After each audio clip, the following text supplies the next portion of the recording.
talk about, now that you say that, explain for us the difference between a bookkeeper and an accountant. And for someone who thinks that the accountant can do what the bookkeeper does or vice versa, explain the differences there and kind of how they work together. Yeah, so I'm not a CPA. I don't do taxes. That's the number one difference. Okay. Is when people are thinking about an accountant, what they're really thinking is CPA, generally speaking, in taxes. Okay. For the small business level, 100 years ago, actually, I've got a book. I'll grab it at the end because it's pretty cool. Control Yours is they handle my website. They interviewed. You interviewed them. It was great interview. I love those guys. But they sent me a book on 20th century bookkeeping. It's awesome. It's such an old how to do it. And when you look at 100 years ago, all of the bookkeeping, not even 100 years ago, but 100 years ago, all the bookkeeping done was by hand. And you had tons of people that were manually recording all of this stuff. Your accountant's job was to interpret all of those things and make sure that they were correct. And now with technology, QuickBooks, for instance, handles most of that on its own. Mm-hmm. That double entry accounting, QuickBooks does all that in the back end. You don't need an army of bookkeepers to do that.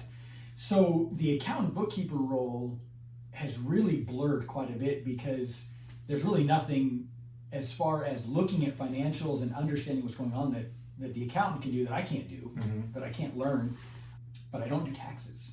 Right. So if you get into a bigger business, or if you're focusing on like legacy planning and some of that stuff, a lot of that stuff is pretty specific and has major ramifications. Mm-hmm. So that stuff, somebody who's trained in that kind of finance is good. But for the most small business owners, they don't need an accountant. What they need is somebody who can give them good financial advice.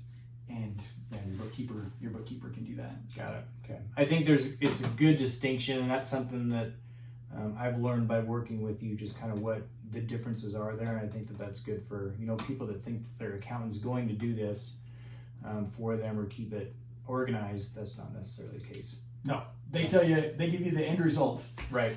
And actually, I want to clarify that a little bit because when you think about hiring a bookkeeper, a lot of people are thinking $12, $15 an hour work, and that's not the kind of bookkeeper I am. That I'm really more on that bookkeeping professional side because, in my personal opinion, paying somebody $10, $15 an hour to do that stuff it's not a waste, but it's poor use of finances because, as I said, the softwares take care of the vast majority of that, and so that's just not a high value thing. But if you're looking for somebody to do that, I fix a lot of that work. Yeah.